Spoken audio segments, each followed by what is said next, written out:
Ever feel like you need a vacation from your vacation? Kind of ironic, right? We're going deep on that today.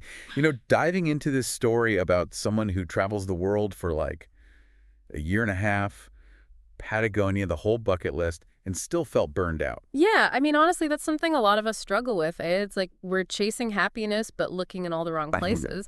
That whole idea of if I just achieve this or experience that, then I'll finally be happy. Right. Like happiness is this destination you got to tick off your list. Exactly. And it's a trap a lot of people fall into, Yeah. right? And this whole thing ties into lifestyle creep. Have you heard of that? Okay, lifestyle creep. Lay it on me. So imagine you get a raise at work. That's awesome. Celebrate that. But then you start noticing things like maybe your coworker just got a new car, your friends are going on these fancy vacations. And suddenly that raise doesn't feel like enough anymore. Exactly. Your wants and needs, they kind of expand to match that new level you've reached. So that initial excitement, it fades away Yeah. and you're left wanting more. So it's not just about money, really. This lifestyle creep, it can apply to anything, right? Absolutely. Even travel, you can be on these incredible adventures, ticking things off your bucket list left and right. But if you're always focused on that what's next, that feeling of needing more just never goes away, which is like exactly what happened to the person in this story we're talking about. So even surrounded by these, like, breathtaking landscapes, amazing experiences, they were still chasing that feeling of fulfillment. I mean, we're talking Patagonia, Yeah. hiking those incredible trails and soaking up the sun on those perfect beaches in Thailand. Right. From the outside, you're like, this is the dream. This person has it all figured out. But as we'll see, true happiness, it's not always about those picture-perfect moments. It's about something way deeper. And it's when you're in those moments, surrounded by all the beauty and supposed perfection, that the contrast with how you actually feel can be even more jarring. Like our traveler in this story, they hit a wall, Yeah. and they hit it hard, despite being in paradise. And that's where we start to see the difference between pleasure, which is temporary, fleeting, and true lasting happiness. Two very different things. Okay, so tell me about this turning point. Like, what exactly was the traveler experiencing when they hit that wall? Well, picture this, right?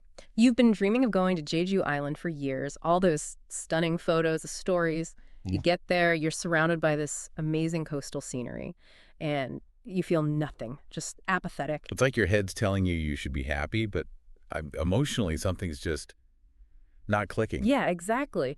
And for our traveler, that feeling, it got even weirder when they were in Tokyo. They felt this like weird envy for people just working in a Starbucks. Whoa. Envy for the routine, the everyday, when you're on the supposed amazing trip of a lifetime. That's wild. What's the psychology behind that? It seems counterintuitive at first, but it actually highlights the difference between like external validation versus internal fulfillment. Those people in the Starbucks, they represented stability, belonging, purpose, things our traveler was craving, even with all those incredible experiences. So it's like they were stuck in this loop of seeking validation from the outside through the travel, through checking things off the bucket list, but neglecting that deeper need for fulfillment from within. Exactly. And this is huge because it's something so many people struggle with. We get so caught up in the doing and getting that validation from external achievements that we forget to just be present with ourselves, to figure out what truly brings us joy. So how did our traveler start to shift away from that constant need for external validation and move towards cultivating like a deeper sense of inner fulfillment? Because they made some pretty big changes, didn't they? They did, and it wasn't just about the trip itself, you know? These changes reflected a fundamental shift in their whole approach to life, to happiness. The first big one, they decided to cut their bucket list, get this in half. Whoa, cutting the bucket list in half. That's like a power move, right? Right. It's like they finally gave themselves permission to slow down, breathe. Huge step, and it shows that shift, right? From quantity over quality. Like, so often we think we have to do it all, see it all, experience it all. Right. It can be totally overwhelming. Totally. And it can actually push us further from what really matters. Yeah, it's that FOMO, isn't it? Everyone else is out there checking things off their lists, and we feel like we got to keep up. Sometimes, though, the bravest thing, it's hitting pause, listening to your own rhythm. Exactly. Which brings us to the traveler's second big change, choosing joy over FOMO.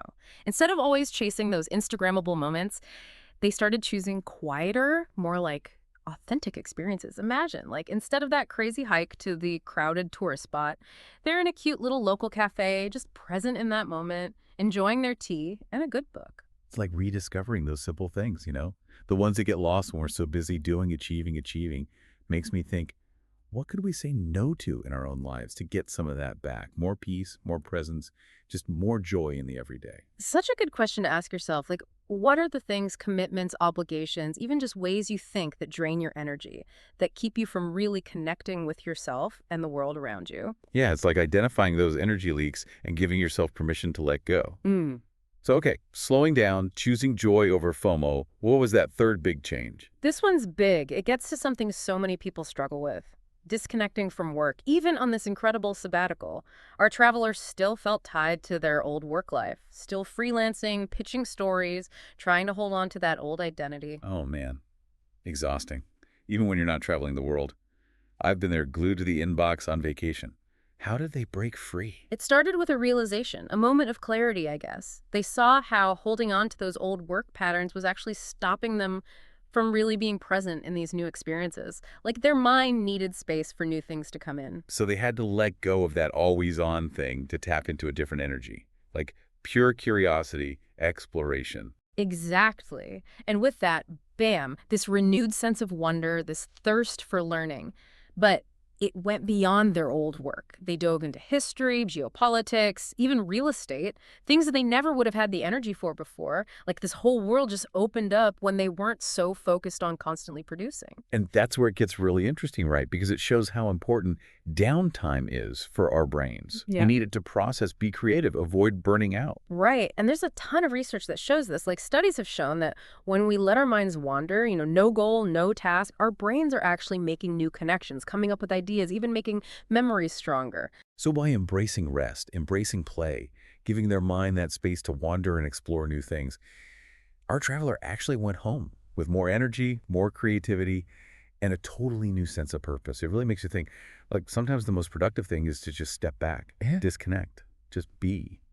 But I'm curious, after this amazing experience, all these lessons learned, what happened when it was time to come back to reality? Was it easy to hold on to those new habits, that inner peace? It's a million-dollar question, right, honestly. The transition back home, not always easy. Our traveler talked about how those old patterns started creeping back in, the pressure to be busy, overcommitting to things, that feeling of not enough.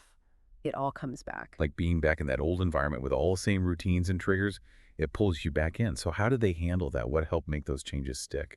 They found that building in some, simple but powerful routines made all the difference. Things like meditation, journaling, even just going for a walk in nature. It helped them stay grounded, present, reconnect with that sense of calm they found while they were traveling. It's a good reminder that mindfulness, self-awareness, it's not just for like yoga retreats and vacations. It's something you can weave into your everyday life, no matter what you're doing or where you are. Exactly. And what's so great about those practices is they give you that space, right, between your thoughts and how you react. So you can actually make choices from a place of what are my values? What's good for me? Instead of just reacting to pressure from the outside.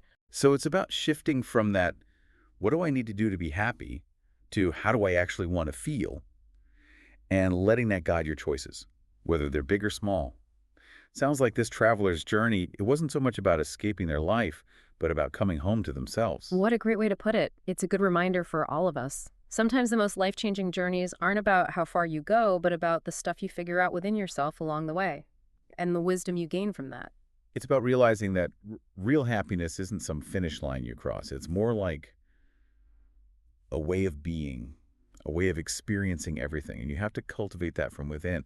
And sometimes it takes those moments of contrast, like feeling burned out, even in paradise, to wake you up to what really matters. And then you can start down that path of deeper fulfillment. So true. It's about finding those moments, the joy, the gratitude in the everyday stuff, even with all the ups and downs, savoring that quiet cup of coffee, connecting with people you love, going after things that light you up, and remembering that you are worthy just as you are. It has nothing to do with what you achieve. Love that. What a great point to end on. So to everyone listening, we want to encourage you. Think about what really brings you joy, what makes you feel truly alive, and figure out how to bring more of that into your everyday life, because that's the kind of happiness no bucket list can ever give you. Thanks for joining us on this deep dive, everyone. Until next time, remember, the greatest journey is the one we take within ourselves.